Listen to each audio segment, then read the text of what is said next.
Hey there, what's up? In this video, I'll give you a quick guide on how you can verify external account on Truist Bank. So before starting, you have to make sure that you already have your Truist account so that you will be able to actually proceed to the next steps. And of course, listen carefully so that you will be able to do every step that I will be explaining.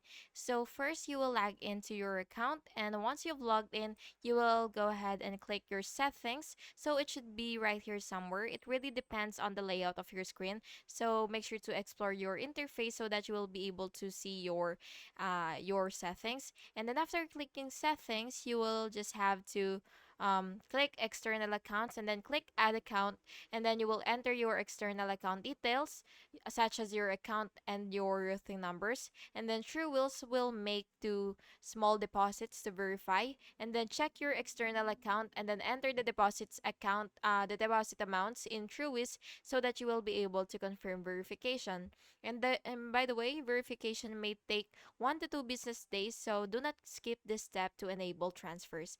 And that's basically just it. I hope you found this video helpful, and if you did, please make sure to like and subscribe for more videos like this. Thank you and have an awesome day.